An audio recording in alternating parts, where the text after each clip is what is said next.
Así que yo quisiera, por favor, que abran sus Biblias en Segunda de Crónicas, capítulo número 7. Yo quiero que usted se acomode. Hoy es un día especial, así que yo quisiera tomarme un tiempo para venir a la palabra, que podamos ser ministrados. Acomódese bien. No se preocupe que nos vamos a pasar mucho tiempo aquí juntos. Nosotros queremos abrazar a todo el que está aquí y comer sancocho juntos. Pero vamos ahora al tiempo de que Dios nos hable a nosotros. Déjeme primero orar antes de ministrar la palabra. Señor, gracias por el tiempo en que hemos podido cantar alabanzas a ti. Gracias porque tú mereces nuestra adoración. Así como te cantábamos, no hay Dios como tú, no hay obras que igualen tus obras. La salvación es del Señor y la recibimos con acción de gracias. Y así como te hemos hablado a ti, así como te hemos cantado a ti, ahora nuestro mayor deseo es que tú nos hables a nosotros. Estamos listos, Señor. Nuestros corazones han sido ministrados por todas estas canciones y estamos deseosos de escuchar tu voz. No queremos salir hoy de este lugar en la misma condición como hemos llegado. Así que háblanos, ven y visítanos. Lo rogamos en el nombre de Cristo. Amén. Amén. Estamos en Segunda de Crónicas. ¿Cómo podemos buscar la bendición de Dios? Estamos en un tiempo de celebración familiar y yo quisiera tomar esta porción de la Biblia para aplicarlo especialmente a nosotros como familia en la iglesia, como familia en nuestros hogares.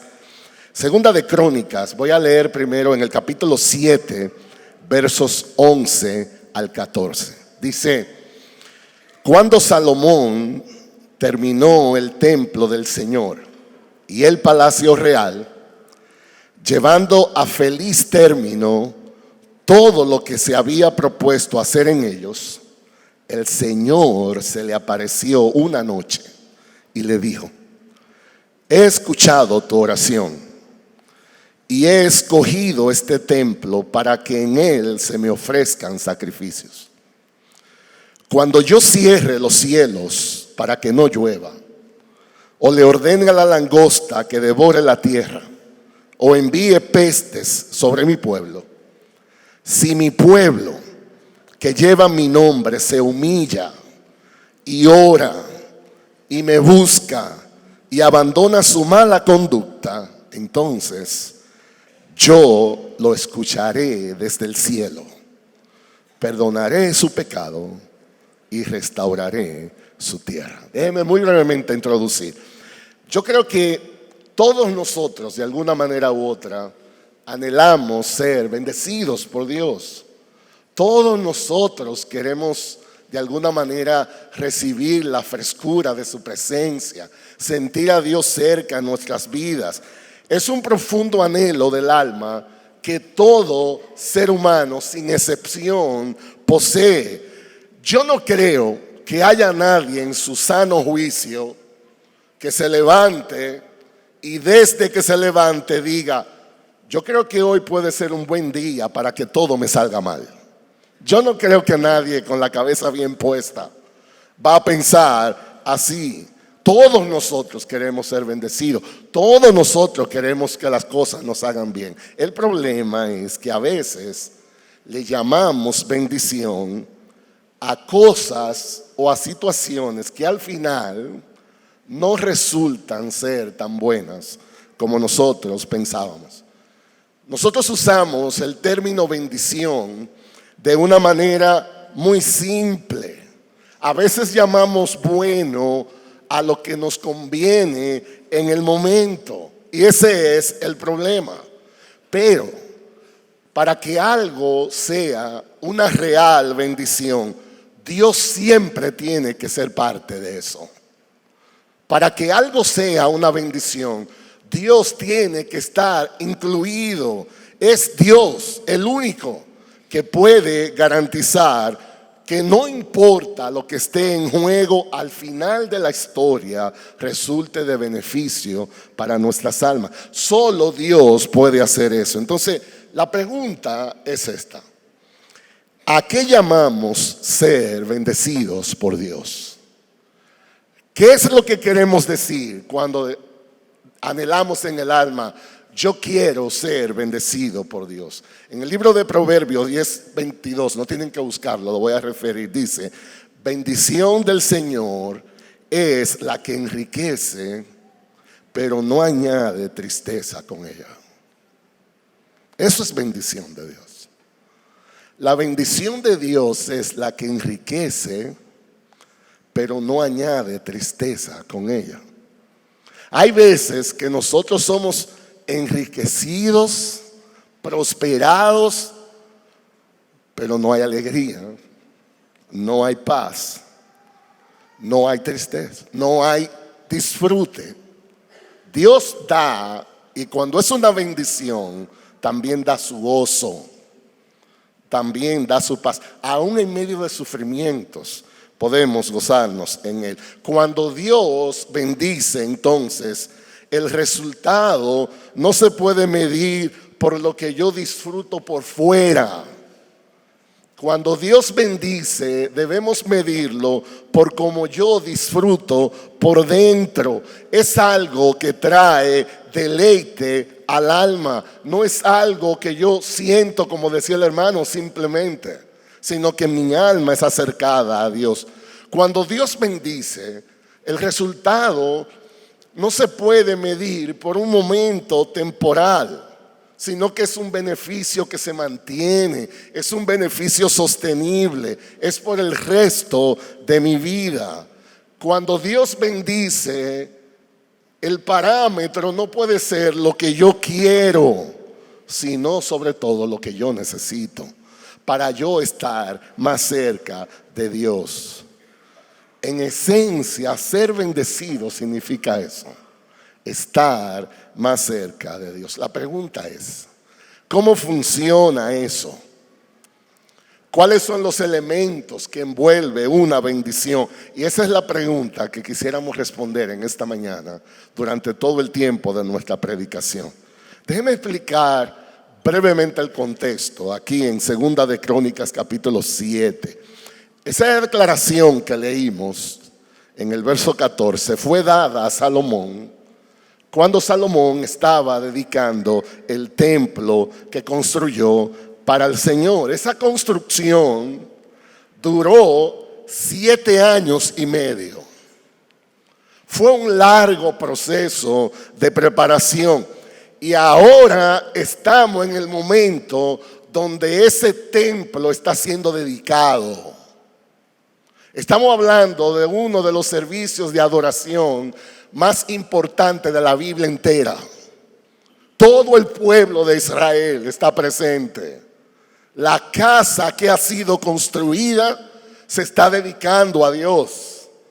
La gente está adorando. Estamos hablando de un gran acontecimiento. Si eso hubiera estado en el día de hoy, hubiese sido televisado por todos los canales de televisión, CNN en Estados Unidos, como decía el pastor Andrés, etcétera, etcétera. Fue un gran acontecimiento. ¿Quieren ustedes ver qué tan grande fue ese acontecimiento? Déjenme leer desde el verso 1 al 10. Aquí en 2 de Crónicas, capítulo 7, verso 1 al 10. Recuerden, hemos dicho que estamos en la dedicación del templo que se construyó 7 años y medio. Se va a dedicar ahora. Y yo quiero por un momentico que podamos entender todo lo que estaba pasando allí. 2 de Crónicas 7, verso 1 al 10. Cuando Salomón terminó de orar, descendió fuego del cielo. Señores, yo no estoy hablando de un humito como ponen a veces los artistas que sale por detrás. Fuego del cielo. Si usted hubiera estado ahí, ¿qué usted haría? Fuego del cielo que consumió el holocausto y los sacrificios. Ustedes saben que antes ellos ponían como ofrenda esos animales especiales. Y nadie prendió una vela para eso. Del cielo vino el fuego y lo consumió. Y dice, y la gloria del Señor llenó el templo. La gloria del Señor. Dice el verso 2, tan lleno de su gloria estaba el templo que los sacerdotes no podían entrar en él. ¿Pueden ustedes creer esto? Los sacerdotes, que su trabajo era dedicar esa ofrenda, era tan real la presencia de Dios allá adentro que los sacerdotes no podían entrar. Y dice, verso 3, al ver los israelitas que el fuego descendía y que la gloria del Señor se posaba sobre el templo, cayeron de rodillas y postrándose rostro en tierra, alabaron al Señor diciendo: Él es bueno, su gran amor perdura por siempre. ¿Pueden ustedes tener una idea de qué es lo que está pasando aquí? Yo estoy hablando de uno de los momentos más solemnes que encontramos en el Antiguo Testamento. Dios descendió, su presencia era real. El pueblo no sabía ni qué hacer, viendo fuego del cielo, la gloria del Señor. Todos se postraron de rodillas, cantaron. Versículo 4. Entonces el rey y todo el pueblo ofrecieron sacrificios en presencia del Señor. Y el rey Salomón ofreció 22,000 bueyes y 120,000 ovejas. Yo no sé cuánto pollo hay en el sancocho que está allá afuera, pero créanme, con esto se hubiera hecho sancocho para Medellín entero. Así fue como el rey y todo el pueblo dedicaron el templo de Dios. Los sacerdotes estaban de pie en sus puestos.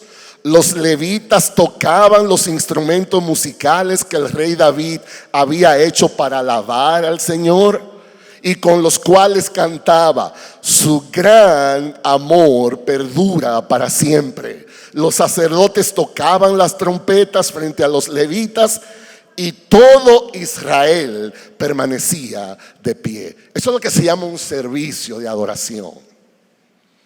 Escasamente podía haber alguien ahí que no estaba conectado con el momento. Dios estaba allí.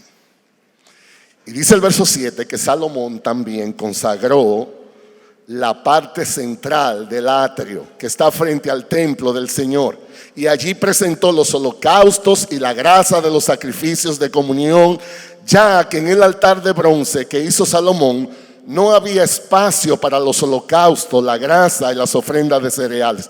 En aquella ocasión, Salomón y todo Israel celebraron la fiesta durante 7 días. Nosotros tenemos un día de familia hoy que empieza a las 10 de la mañana y ahorita a las 4 nos vamos. 7 días duraron ellos adorando. Era una inmensa asamblea que había acudido de todo lugar, desde Lebo Hamat hasta el río de Egipto.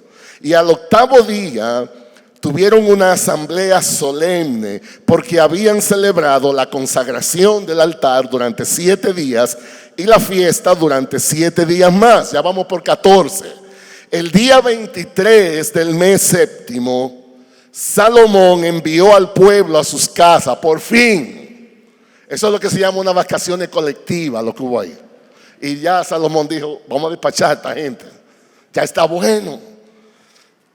Y ellos regresaron contentos y llenos de alegría, porque el bien que el Señor había hecho en favor de David, de Salomón y de su pueblo Israel. ¿Qué usted cree de ese evento? ¿Qué usted cree de ese tiempo? Fue todo un éxito. El asunto es lo que pasó después de ello. Y eso es que yo quiero que nos dediquemos tiempo. ¿Saben lo que sucedió después de ahí? Dios se le apareció a Salomón. Todo fue una maravilla, cánticos, alabanzas, sacrificios. Todo el mundo se fue para su casa y Dios se le aparece a Salomón. Dice el verso 12, aquí en Primera de Crónicas 7:12. El Señor se le apareció una noche y le dijo: yo he escuchado tu oración y yo he escogido este templo para que en él se me ofrezcan sacrificios. Déjenme decirle una cosa importante. Esta es la segunda vez que Dios se le aparece a Salomón. La primera vez se registra en Primera de Reyes, capítulo 9. Dice que Dios se le apareció en Gabaón en sueños al inicio de su reinado. Se cree que para ese entonces Salomón lo que tenía quizá era 20 años de edad y ya era rey. Y Dios se le apareció y le dijo: estoy contigo, ¿y qué tú quieres? Y Salomón dijo: yo soy muy joven, yo no sé tomar decisiones en un pueblo tan complicado, yo no sé ni cómo entrar ni cómo salir, yo quiero sabiduría. Y dice que Dios se agradó tanto que Salomón no pidió cosas materiales, ni salud, ni nada de eso, que Dios lo hizo el hombre más sabio que ha existido sobre la tierra. Esa fue la primera vez que Dios se le apareció a Salomón. Ahora Dios vuelve y se le aparece. Ya Salomón tiene más experiencia. Ya Salomón ha ganado mucho más madurez como rey de este pueblo. Ya Salomón ha disfrutado la fidelidad de ese Dios. Ya Salomón ha caminado con Dios en todos sus desafíos en la vida. Pero ahora Dios viene con un mensaje muy particular. Y yo lo que quisiera es que el mismo mensaje que Dios le dio a Salomón allá, nosotros lo podamos recibir como familia en esta iglesia para nosotros hoy. Dios quiere comunicar varias cosas. Es decir, todo el asunto de adoración, la música, la ofrenda, todo eso fue para Dios. Entonces es como si Dios dijera: ok, ya vi lo que hicieron, lo recibo. Ahora déjame aclararte dos cosas, Salomón. Lo primero es, Dios quiere comunicarle que Él ha decidido habitar en ese templo. Se le dedicó un templo y Dios dijo: mi presencia va a estar ahí. Pero algo más, yo quiero que el pueblo entienda cuál es mi expectativa en nuestra relación que vamos a tener. Yo quiero aclarar algunas cosas. Yo quiero que ustedes entiendan, Salomón, cómo yo me voy a relacionar con este pueblo. Dios le advierte que una desobediencia a su palabra va a traer serias consecuencias a su tierra.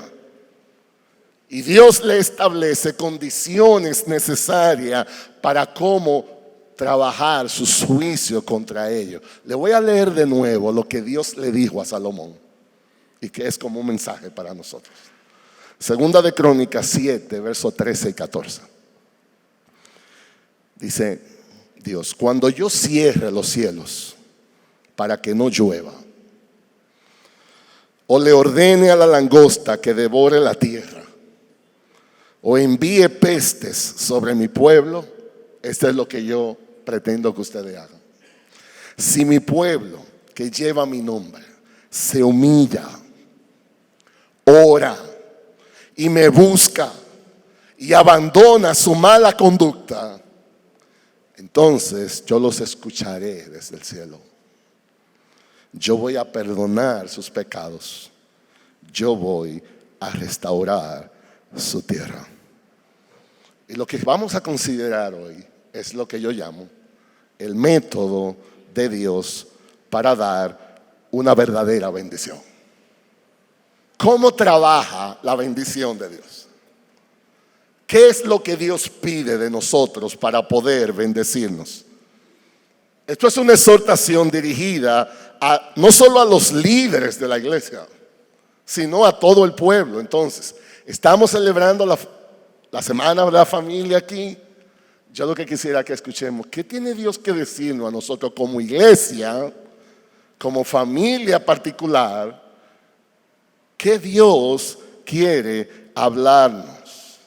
Yo no estoy diciendo que esto es una receta, no es algo que Dios está obligado, pero es importante que podamos revisar las condiciones que ordinariamente Dios usa para darnos su bendición espiritual. Entonces el sermón lo he dividido así. Primero, el llamado de Dios establecido. Segundo, la bendición de Dios prometida.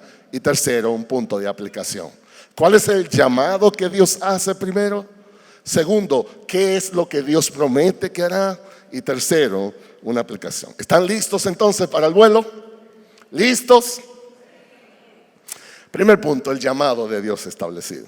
Si miramos al texto, antes de que el pueblo pueda experimentar la bendición de Dios, hay 4 cosas que Dios señala que Él quiere que su pueblo exhiba en la manera como vivan. 4 cosas que Dios demanda antes de dar su bendición. Primero, es un llamado a la humildad. Dios quiere que su pueblo sea un pueblo humilde. Dios quiere que su gente sea gente humilde. Dice el verso 14 en la primera parte: si mi pueblo que lleva mi nombre se humilla. Y la idea expresada aquí es: humildad es colocarse bajo la autoridad de alguien superior. Eso es exactamente lo que la palabra en el hebreo aquí quiere indicar. Una de las cosas especiales que el pueblo de Dios siempre debe hacer es recordar quién es Dios.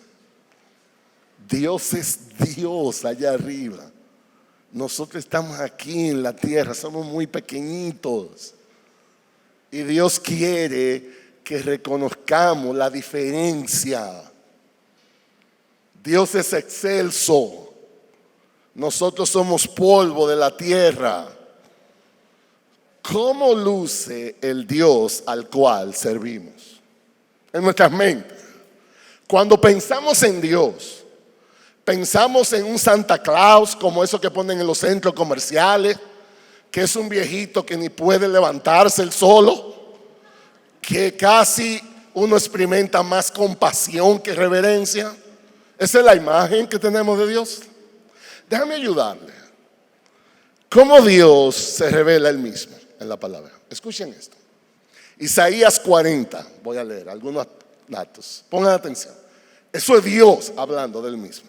Dice el verso 12: ¿quién ha medido las aguas con la palma de su mano?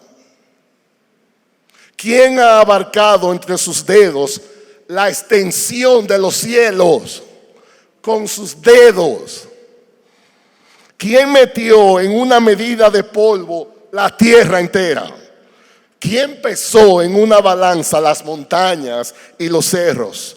Dice el verso 13: ¿quién puede medir el alcance del Espíritu del Señor? ¿Quién puede servirle de consejero? Dice el verso 15: a los ojos de Dios, las naciones son como una gota de agua en un balde. Señores, yo estoy hablando de las naciones, no de Sabaneta, de las naciones del mundo entero. Delante de los ojos de Dios son como una gota en un balde. Dice el verso 16: todas las naciones son como nada en su presencia, no tienen para él valor alguno. Verso 21: ¿acaso no lo saben ustedes? ¿No se habían enterado? ¿No se les dijo desde el principio? ¿No lo entendieron desde la fundación del mundo? Verso 22: él reina sobre la bóveda de la tierra, cuyos habitantes, usted y yo, somos como langostas en su presencia. Todos los habitantes de la tierra. Él extiende los cielos como una cortina. Usted puede en su casa, en la sala, pensar, cuando usted abra la cortina, Dios le hace así a los cielos. A los cielos los despliega como carga para ser habitada. Dice el verso 26: alcen los ojos, miren a los cielos. ¿Quién ha creado todo esto? el que ordena las estrellas como una multitud, una por una, y llama a cada estrella por su nombre. Es tan grande su poder, es tan poderosa su fuerza, que no falta ninguna de ellas. Y al final dice el verso 28, ¿acaso no lo sabes? ¿Acaso no te has enterado? El Señor es el Dios eterno, creador de los confines de la tierra. No se cansa ni se fatiga. Su inteligencia es insondable. ¿Cómo le luce ese Dios a usted?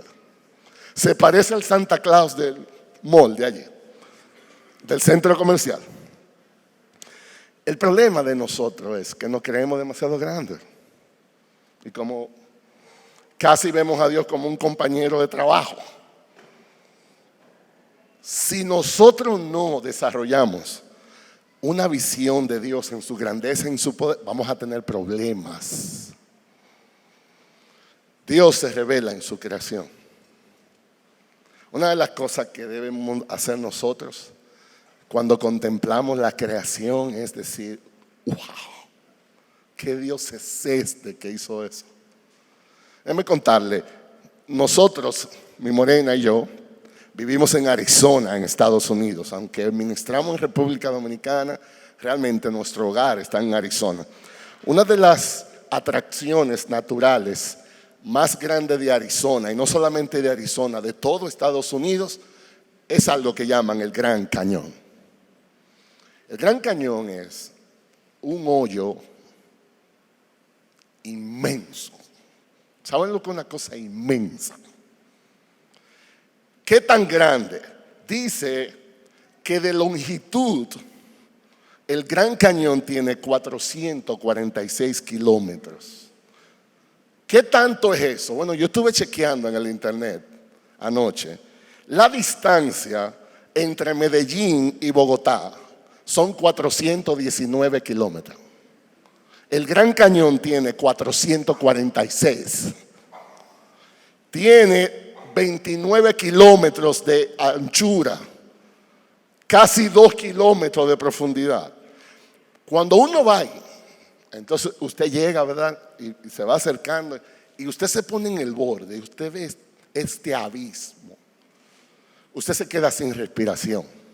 Cuando nosotros llevamos visita allá, ya yo me sé lo que va a pasar. Usualmente la gente llega y hace, y uno tiene que hacerle así como, ya, eso es el Gran Cañón. Y la gente dice, ¿y para qué sirve el Gran Cañón? Para eso mismo, para que usted se ubique. Uno no es tan grande como uno cree. Usted sale chiquitito de ahí. Todo el orgullo se le va, todo el orgullo. Ese es el problema. Nosotros nos creemos grandes, nosotros creemos que tenemos mucho. Y nosotros debiéramos pensar más. Piensa en la creación por un momento. Piensa en la creación. Escuche esto. El universo tiene millones de millones de millones de galaxias. Millones. Una de esa galaxia, se llama la Vía Láctea. Y la Vía Láctea tiene millones de millones de millones de estrellas. Una de esas estrellas es el sistema solar. El sistema solar tiene al menos 8 planetas que son conocidos. Uno de esos planetas es la Tierra. Y hay gente que se cree grande porque tiene un lote. ¿Usted puede creer esto?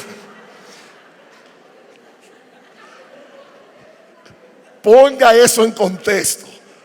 Hermanito, usted no tiene nada. Nada. Cuando nos hacemos conscientes de lo que Dios es, eso sensibiliza nuestra conciencia para recordar lo que somos. No somos nada. Somos simples criaturas que dependen de la gracia de Dios. Y eso debe producir temor. Eso debe producir reverencia. Eso debe producir en nosotros una santa humillación. Cuando nos humillamos nosotros mismos delante del Señor, estamos reconociendo su señorío, estamos reconociendo su autoridad sobre nuestras vidas, estamos admitiendo que fuera de su poder estamos llenos de debilidades, llenos de limitaciones. Aquellos que se humillan a sí mismos voluntariamente bajo la mano del Señor van a recibir sus bendiciones. Dice Mateo 23:12, porque el que se enaltece será humillado y el que se humilla será enaltecido. Santiago capítulo 4 dice el verso 6, pero Él da mayor gracia. Por eso dice, Dios resiste a los soberbios, pero Dios da gracia a los humildes. Y dice el verso 10, humillaos delante del Señor y Él os exaltará. Primera de Pedro capítulo 5 versos 5 y 6, igualmente jóvenes, está sujeto a los ancianos y todos sumisos unos a otros, revestidos de humildad. ¿Por qué? Porque Dios resiste a los soberbios, porque Dios da gracia a los humildes. Humillaos pues bajo la poderosa mano de Dios, para que Él los exalte cuando fuere tiempo. Humillaos. Entonces, el pueblo a quien Dios bendice es aquel que contempla con asombro su santa majestad. El pueblo, la familia a quien Dios bendice es aquella que ve a Dios en su supremacía, en su excelencia, en su superioridad. Es un pueblo, es una familia que vive sensible a la grandeza de su poder. Es un pueblo, una familia que se humilla ante su perfecta voluntad. Es un pueblo, una familia que vive proclamando la grandeza de su nombre. Lo primero que Dios le dijo a Salomón es, oye bien, yo voy a habitar entre ustedes, pero mi bendición vendrá si mi pueblo que lleva mi nombre se humilla. Se humilla. Eso es lo primero. ¿Pero qué más? En segundo lugar, el pueblo a quien Dios bendice es un pueblo que ha recibido un especial llamado a la oración. A la oración. De nuevo, dice el verso 14, si mi pueblo que lleva mi nombre se humilla y ora. Me encantó cuando el pastor Andrés hizo la entrevista aquí a esta familia que decía orar, orar, orar. Si vamos a ser bendecidos por Dios, tenemos que ser una familia que ora. En esencia, la oración es esa humildad en acción. Yo reconozco lo pequeño que soy, yo reconozco lo grande que Dios es. Entonces, ¿cuál es el efecto? Yo oro a ese Dios. Yo busco su ayuda, yo busco su protección. La persona que ora ve su incapacidad, ve su limitación y al mismo tiempo ve la grandeza de Dios y por tanto ocurre a él. Una persona que ora es una persona que habla con Dios, que busca ayuda en Él. El Señor Jesucristo enseñó muy bien todo esto. Dice en Juan capítulo 15, hablando a los discípulos, yo soy la vid, vosotros los pámpanos, el que permanece en mí y yo en él, ese lleva mucho fruto. ¿Por qué? Porque separados de mí, nada podéis hacer. Amado hermano que estás aquí, amado amigo que nos visita, nosotros necesitamos la ayuda de Dios cada segundo de nuestra existencia. Necesitamos a Dios. Y la manera de reconocer eso es orando. Cuando oramos, la Biblia está llena de instrucciones en cuanto a orar. Cuando el Señor Jesucristo se reunió con sus discípulos y quiso hablarle del tema de la oración, en Mateo capítulo 6 dice: cuando oréis, haz esto. No dice si oran, sino cuando oren. Porque Jesús asume que vamos a orar. Por lo tanto, debemos ser una familia que no solamente nos humillamos reconociendo la grandeza de Dios, sino que al mismo tiempo mostramos nuestra dependencia de Él en nuestras oraciones. Santiago 4:2 dice: codiciáis y no tenéis, matáis y arder de envidia y no podéis alcanzar, combatís y lucháis, pero no tenéis lo que deseáis porque no pedís. El problema nuestro no es que pedimos mucho. El problema nuestro es que pedimos poco. Y cuando pedimos, pedimos mal. Hay problemas ahí. Entonces, el pueblo a quien Dios bendice es aquel que habla con Dios continuamente. Es el pueblo, la familia, que hace de una disciplina en su vida diaria orar delante de Dios. Es un pueblo que está consciente de su necesidad. Por tanto, se acerca a Él. Es un pueblo, una familia que desea darle la gloria, mostrar su grandeza. Por eso espera recibir de Él. No solamente el pueblo que se humilla, no solamente el pueblo que ora, el pueblo a quien Dios bendice tiene un llamado especial a la devoción. Un llamado especial a la devoción. Dice el verso otra vez, estoy en 2 de Crónicas 7:14. Si mi pueblo que lleva mi nombre se humilla y ora y me busca. Es un pueblo, es una familia que me busca. En el hebreo esa expresión pudiera traducirse: es alguien que desea algo del otro, que tiene un gran interés en el otro, que muestra una necesidad de estar cerca del otro.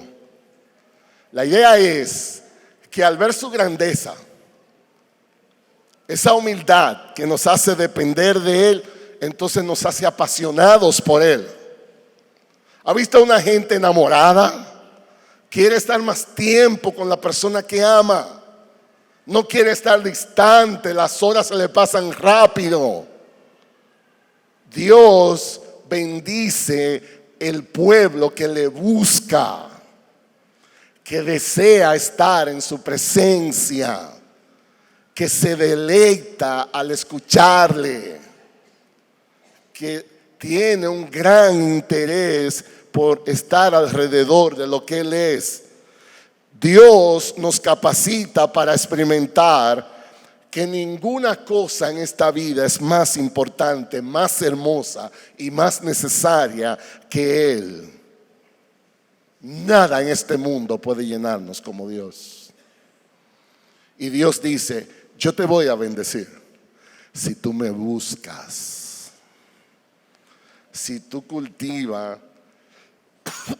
ese tiempo de estar en su presencia. Yo te pregunto, ¿cuál es el tesoro que consume tu corazón en este momento? ¿Qué es eso que desde que tú te levantas gobierna tus pensamientos, gobierna tus aspiraciones, gobierna tus deseos, gobierna tus esfuerzos, gobierna tu tiempo? Lo que sea que tú respondas, eso es tu Dios. Eso es tu Dios. Nosotros hablamos de un pueblo que ha decidido poner a Dios en primer lugar. Es un pueblo que no sirve a Dios por deber, sino por deleite. Es un pueblo que se enamora de Dios. Es un pueblo, una familia que está apasionada por Dios Es un pueblo que acude a Dios y recibe su voluntad con alegría, con gozo, con deleite.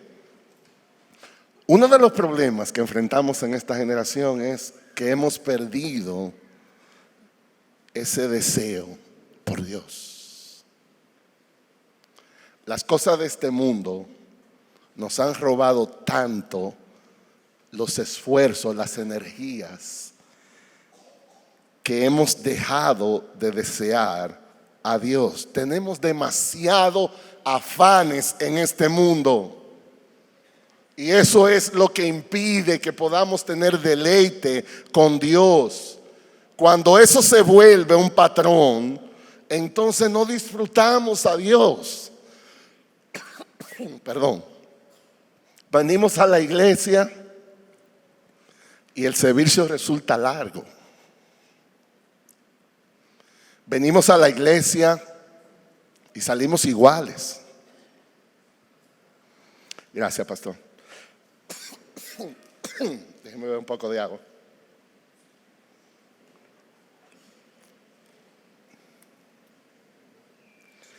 Cuando los afanes de esta vida consumen el corazón, no hay pasión para Dios, no la hay. Uno viene porque hay que venir. Si acaso lee la Biblia es porque no tenía más opciones. De eso no es que estamos hablando. Miren esto. Recientemente se hicieron unos estudios con relación a las redes sociales en estos tiempos. Y los estudios indican que una gente promedio gasta 4 horas en redes sociales. 4 horas. 4 horas que la mayoría de ellas es una pérdida de tiempo. Yo no estoy diciendo que no hayan cosas buenas ahí. Entonces, ¿cuál es la excusa para no poder tener un tiempo con Dios? ¿Dónde está la excusa para decir que no hemos podido encontrar un momento para ir a su presencia? Ese es parte del problema.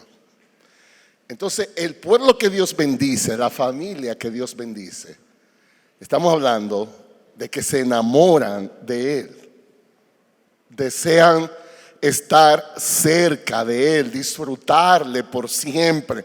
Es un deleite, es una satisfacción. Y yo te pregunto hoy en esta mañana, ¿cómo está tu pasión por Dios? ¿Cómo está tu pasión por Dios? ¿Qué tanto tú disfrutas a Dios? ¿Qué tan satisfecho internamente tú estás en Él? ¿Qué tan grande es tu anhelo para estar en su presencia? ¿Qué tanto tú deseas a Dios?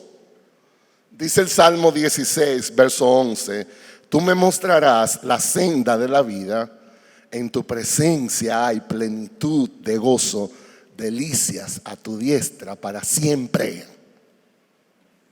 En tu presencia, deleite para siempre. Dios quiere bendecirnos, pero Dios quiere que estemos cerca de Él. Y en cuarto lugar, el pueblo que Dios bendice no es solamente el pueblo que se humilla, no es solamente el pueblo que ora, no es solamente el pueblo que le busca, sino aquel que se santifica. Dice el texto, segunda de Crónicas 7:14, si mi pueblo que lleva mi nombre se humilla y ora y me busca y abandona su mala conducta. Otras versiones dicen, se convierten de sus malos caminos. El llamado aquí no puede ser más claro. Dios quiere un pueblo que pare de pecar. Dios quiere que el pecado sea combatido en nuestras vidas. Dios quiere que como pueblo, como familia, como individuos, nos alejemos del pecado.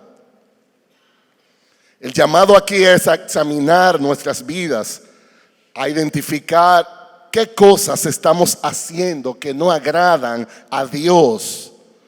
¿Qué cosas hacemos y hemos abrazado que no están conforme a su voluntad revelada? Y una vez podamos identificar esas cosas, deben de ser eliminadas.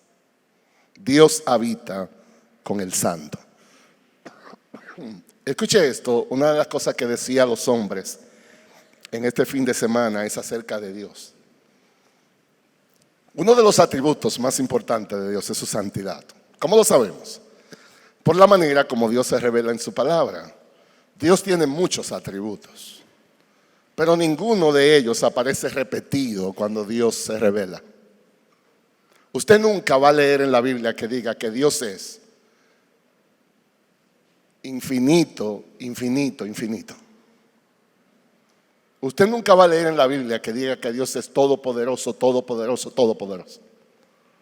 Nunca encontrará un pasaje que diga que Dios es inmutable, inmutable, inmutable. Pero usted sí va a encontrar en la Biblia que dice que Dios es santo, santo, santo. Y este es el paso obligado. Si vemos la grandeza de Dios, si nos humillamos delante de Él, si le oramos, si nos deleitamos en Él, entonces el efecto es obligado. Queremos ser como Él. Queremos ser como Él. Queremos abandonar las cosas que le desagradan. Señores, eso sucede hasta en las relaciones humanas. Cuando nos casamos y queremos agradar a nuestro cónyuge, no hacemos las cosas que le disgustan. Por amor, porque le amamos, porque queremos deleitarnos más. Las cosas que nos separan, las quitamos de ahí. Dios no es diferente. Dios quiere una relación más cercana. Dios quiere una relación más deleitosa. Dios quiere una relación más santificante.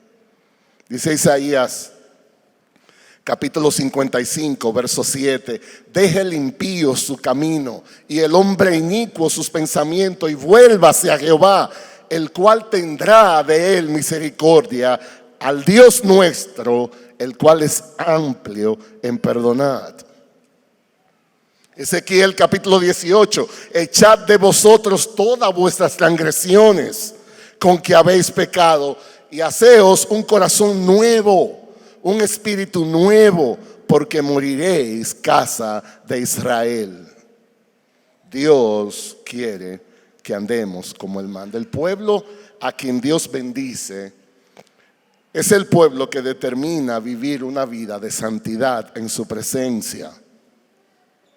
Es un pueblo que reconoce que pecar ofende a Dios. Es la más terrible amenaza. Es un pueblo que se aparta voluntariamente de lo malo hasta donde den sus fuerzas y decirle, honrarle a Él. ¿Cuál es el pueblo al cual Dios promete su bendición? Hemos visto 4 cosas. Es un llamado a la humildad. Es un llamado a la oración. Es un llamado a la devoción. Es un llamado a la santidad. Ahora, ¿qué promete Dios?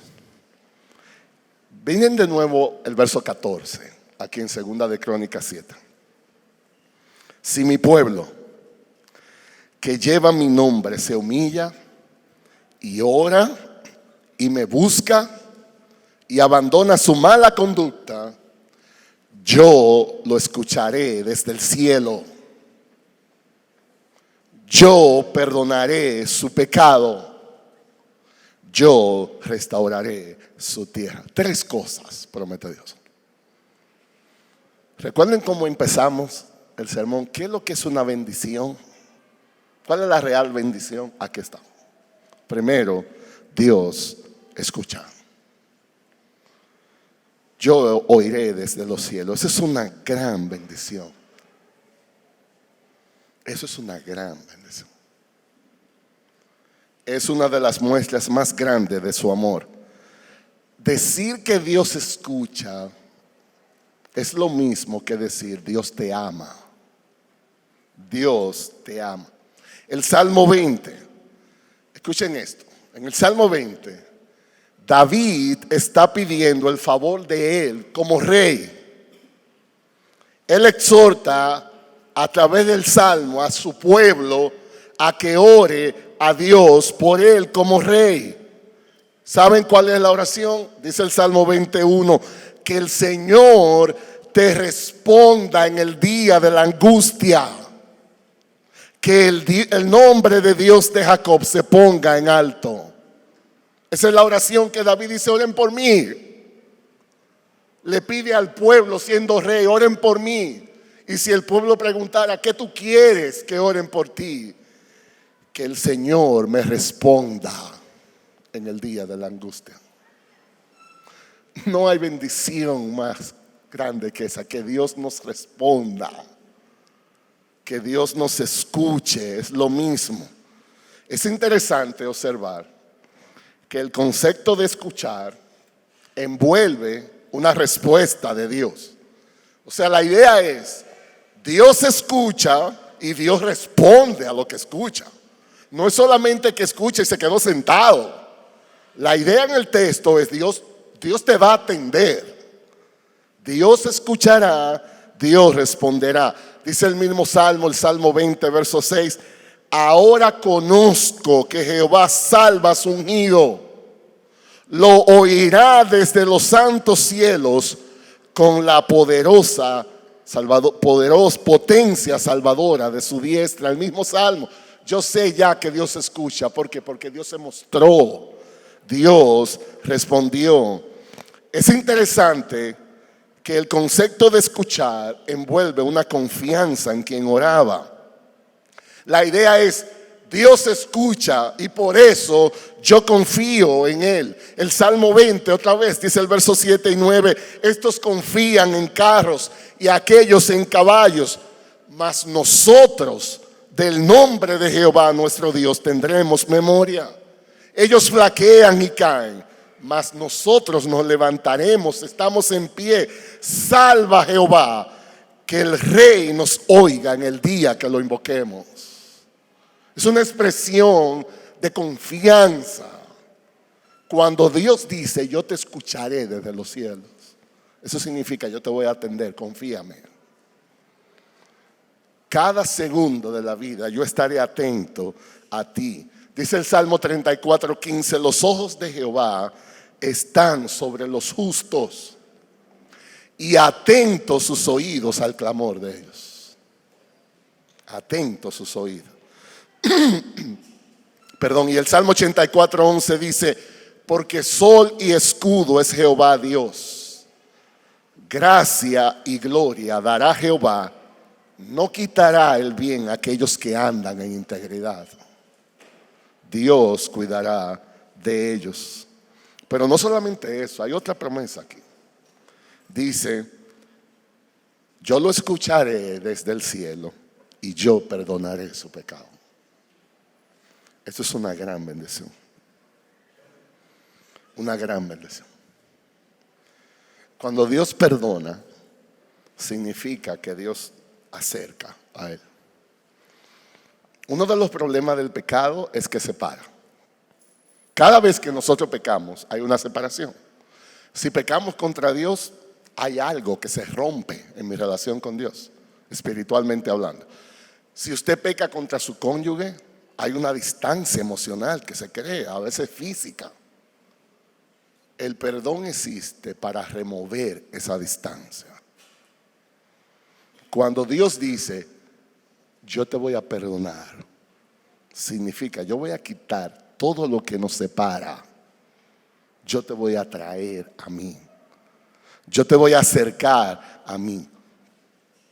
Nada, absolutamente nada en este mundo debe ser más apreciado que escuchar la voz del Creador cuando Él dice: tus pecados están perdonados. Eso es lo más hermoso que un hombre puede escuchar. El Dios de los cielos, que sostiene los cielos como una cortina, dice a una criatura: te perdono. En Jesús estoy por ti. Primera de Juan 1:9 dice: si confesamos nuestros pecados, Él es fiel y justo para perdonar nuestros pecados y limpiarnos de toda maldad. Eso es lo que se llama la dicha del perdón. La dicha del perdón.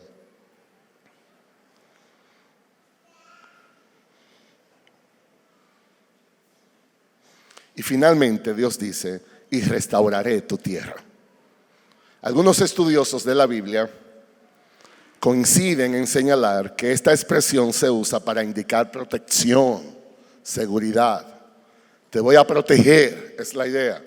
Jeremías 33, versos 6 y 7 dice, he aquí, yo le traeré salud y sanidad, lo sanaré y les revelaré la abundancia de paz, abundancia de verdad. Restauraré el bienestar de Judá, el bienestar de Israel, y los reedificaré como eran al principio. El pueblo que estaba en cautiverio va a ser restablecido. Dios dice, yo estaré en control de esas cosas. Voy a cuidarte.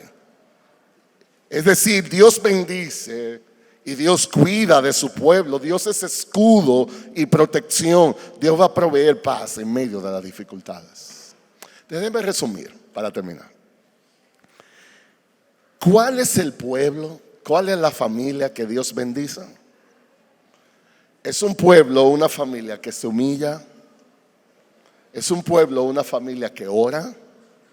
Es un pueblo, una familia que disfruta a Dios en un tiempo de devoción, que se deleita en Él. Y es un pueblo, una familia que practica la santidad, quiere ser como Dios. ¿Cuál es la bendición que Dios promete para aquellos que son así? Dios dice, yo te escucharé desde los cielos. Eso quiere decir, voy a atender tu situación, te voy a responder. No solamente eso, voy a perdonar tus pecados. Voy a remover todos los obstáculos que pueden distanciarnos para tener una relación más especial. Y Dios dice, yo te sanaré. Voy a ser escudo y voy a ser protección. ¿Qué aprendemos de todo esto? Todo esto está muy bonito. Dios nos ha hablado. La pregunta es, ¿qué vamos a responder? Eso fue lo que Dios le habló a Salomón en uno de los momentos más solemnes que ellos celebraron como familia. La dedicación del templo en aquel entonces. Y Dios a Salomón como rey le quiso comunicar cuáles eran las condiciones que Dios quería establecer. Entonces, amada familia del Redil del Sur, ¿cómo vamos a responderle a Dios? Yo he estado aquí unos cuantos días, he visto los movimientos, he estado hablando mucho con los pastores, con algunos de los líderes. Yo tengo la convicción de que Dios está visitando esta iglesia de una manera muy especial. Dios está mostrando su gloria entre nosotros. Yo lo puedo decir como pastor. Yo veo muchas evidencias de gracia aquí en esta iglesia. La palabra está siendo predicada fielmente cada domingo. Hay preciosos testimonios de vidas transformadas aquí, familia, parejas, gente individual. El evangelio está siendo expandido en esta comunidad. La gente sigue llegando. Dios les está visitando. Dios les está visitando con poder. La pregunta es, ¿cómo ustedes van a responder como su pueblo? ¿Cómo vamos a cultivar la humildad para que la gloria sea cada vez más de Cristo? ¿Cómo vamos a incrementar nuestra vida de oración, nuestra vida de devoción individual en nuestros hogares, las familias que conforman aquí esta iglesia? ¿Cómo vamos como iglesia, como familia, como individuo a declarar la guerra al pecado, a cultivar vidas santas que sean agradables a Dios a través de Cristo Jesús? Yo creo que Dios ha sido muy bueno con esta iglesia. Yo creo que es muy obvio que Dios le ha sostenido hasta aquí. El desafío ahora es, ¿cómo vamos a seguir dependiendo de Él para que su presencia continúe con nosotros? El desafío es, ¿qué resoluciones como iglesia se van a tomar para cultivar vidas que glorifiquen más su nombre?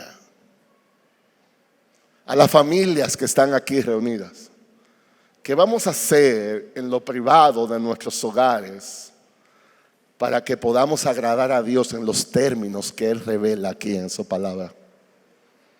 ¿Cómo vamos a depender más de su gracia cada día para que Él nos siga ayudando a que seamos una familia diferente? Que Dios sea más real. Que no estemos aquí porque hay que estar aquí, sino porque hay un deleite en estar aquí. Porque estamos apasionados por Cristo. Porque estamos enamorados de Cristo.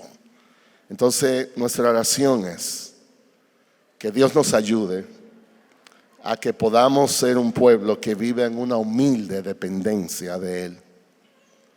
Que Dios nos ayude para que podamos ser una familia que cultive una continua vida de oración. Que Dios nos ayude para que le busquemos como nuestro principal deleite. Que Dios nos ayude para que podamos separarnos del pecado y que al final seamos un pueblo que Dios escucha. Seamos un pueblo que Dios perdona. Seamos un pueblo que Dios sana y que vivimos bajo su protección. Vamos a orar. Padre, gracias por tu palabra. Gracias por hablarnos.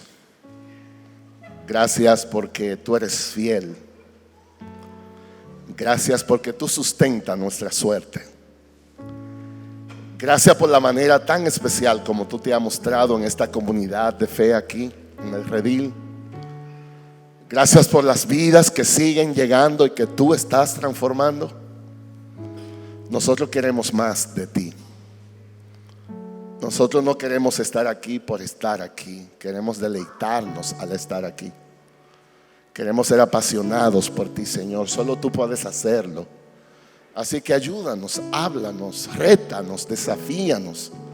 Líbranos de estar tan afanados por las cosas temporales de este mundo que nos distraigan para cultivar un interés mayor por las cosas eternas. Líbranos de crear ídolos, de poner cosas en primer lugar en nuestras vidas que no sean tú. Oh Señor, déjanos verte en tu hermosura y en tu santidad. Aún en este día, cuando celebremos este tiempo como una familia, que nuestras conversaciones estén saturadas de ti, que nuestros anhelos estén alimentados por ti. Gracias por lo que tú eres. Gracias por lo que tú has hecho, haces y has prometido hacer. Y te bendecimos y damos gracias en el nombre de Cristo.